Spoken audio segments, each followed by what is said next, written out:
Your supervisor sends you a text message. 4 words. Can we talk tomorrow? That's it.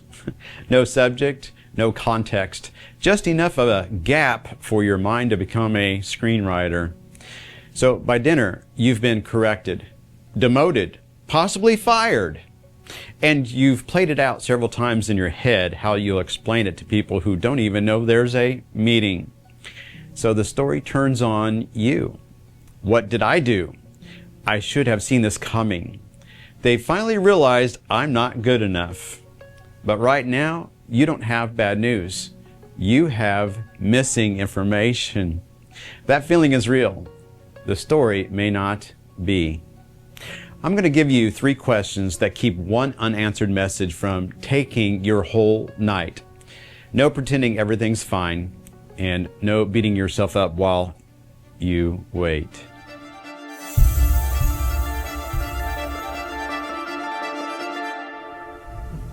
Maybe you know exactly what happens next.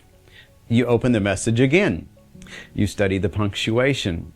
You noticed it arrived late in the evening, and you're reading into the tone of the message, and even the punctuation again.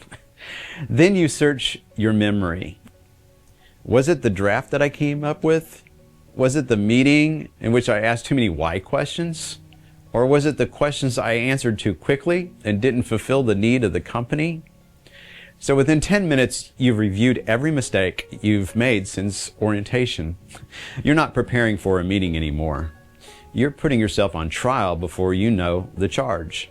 You're the prosecutor, the witness, and the jury, and nobody's volunteering to defend you. I don't think there's anything wrong with us when we have those emotions or we think those inner thoughts. I think that we're just being human. And so the same mind that catches what other people miss will also catch a danger that isn't there yet. That's not a defect. It's a good alarm in the room with no fire. Now, something may actually be wrong. I'm not going to hand you false reassurance and say it's probably nothing. But clarity doesn't require you to say everything is fine. It lets you say, I don't know yet. Uncertainty is uncomfortable. It's just not evidence. So let's slow this down before a possibility becomes a verdict. Okay, take 1 page and write 3 questions for me. I know you're holding a phone, not a page, but use your phone if you want to. First question, what do I know? Only facts, not what you suspect, not what the message reminds you of, and not the tone you heard while reading silent words. What do I know? My supervisor asked to talk tomorrow at 10. That's all the evidence we have. Second, what am I adding? Name both additions. The outcome you are predicting and the conclusion you're drawing about yourself. I'm predicting a reprimand. I'm concluding that I always disappoint people. Those are not good thoughts. Eliminate those. Third, what can I do next? Maybe a clean reply. Absolutely. Is there anything you'd like me to bring or prepare for our meeting at 10? It may not work, but ask anyways.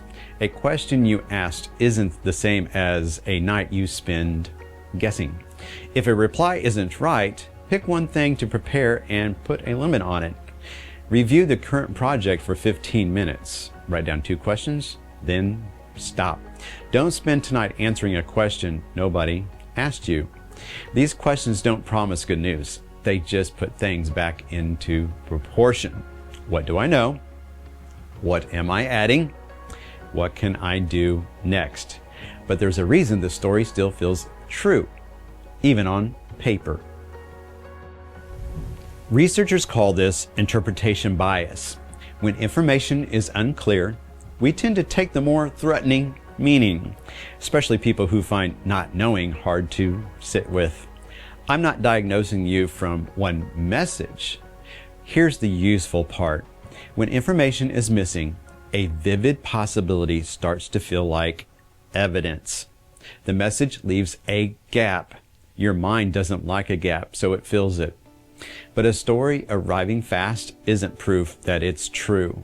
That's why stop thinking about it never helps. You're not erasing the thought. You're separating the evidence from what you added. The fact may deserve action. The fear may deserve attention. They don't deserve the same label. Both can be written down. Only one gets to testify. But the spiral doesn't stop at tomorrow. It becomes a judgment about you. You see, I've received a version of this text before. Need to talk to you in the morning. And that was it. So I wrote back, "What's up?" The response was, "Can't talk right now. We'll talk tomorrow. Thank you so much for being clear." So the conversation was over for them. It had just begun in my own mind. Nothing had happened. No accusation had been made. But still, I started reviewing my work. I started replaying those conversations and started defending myself against a charge that no one had made. So if you ask yourself a question, did I miss the deadline? See, that's a specific question, and it can lead to a specific fix. What's wrong with me is a verdict. It doesn't even tell you what to fix. Think about it. Now, let me tell you a story about 4 experiments. Researchers found that people who were kind to themselves after failing were more motivated to improve, not less. That's not going soft on the facts. Cruelty isn't the price of growth. So try this instead. I don't know yet. If something needs correcting, I can face it when I know what it is. You're allowed to examine your work honestly. Apologize, correct, and learn. But you don't have to be cruel to yourself just because you don't have an answer yet. So how do you know which one you are doing? Preparation has a product. Rehearsal has a mind loop. Preparation makes something you can see. A file pulled up, a question written down, a reply actually sent, a time picked for a meeting. Rehearsal runs the same scene with no new information and no natural end. Thinking isn't the enemy. Research on repetitive thought says it can go either way. Concrete planning helps. Stuck abstract repetition makes the pressure worse. Give it 10 minutes. If you haven't produced new information, a useful question, or a responsible action, you've crossed into rehearsal.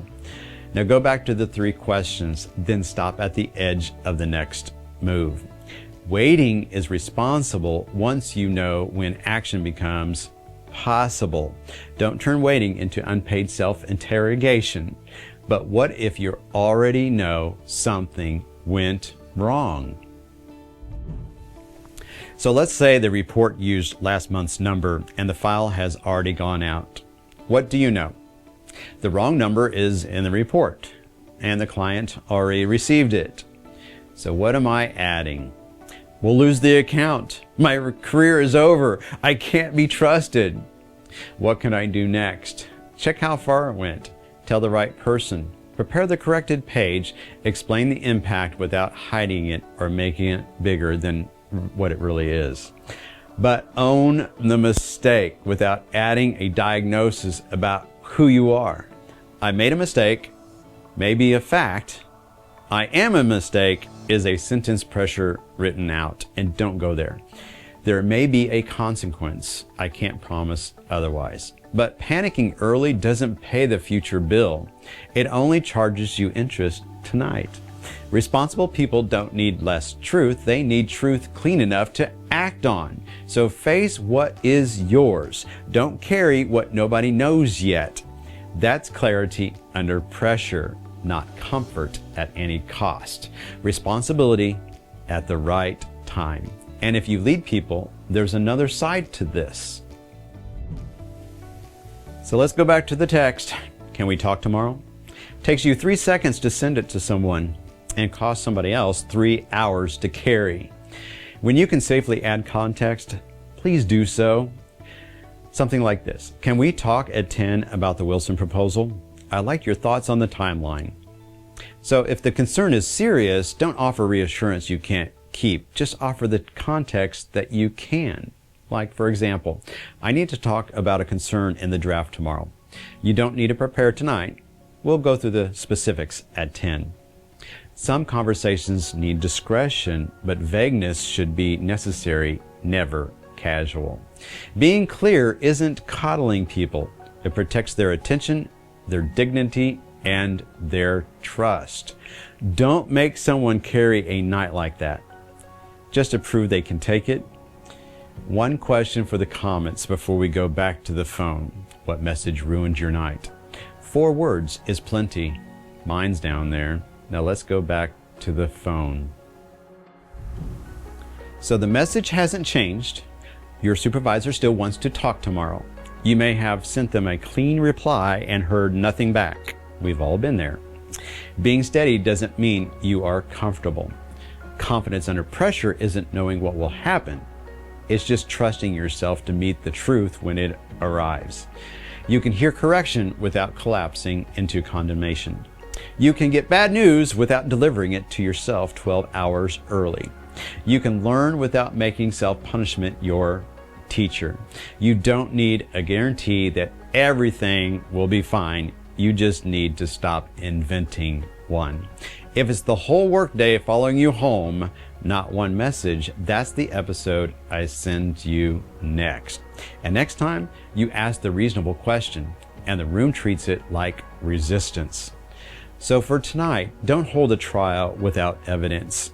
Write down what you know, name what you added, choose the next responsible move. Then let the question stay open. Stay open until reality gets a vote. Uncertainty is uncomfortable.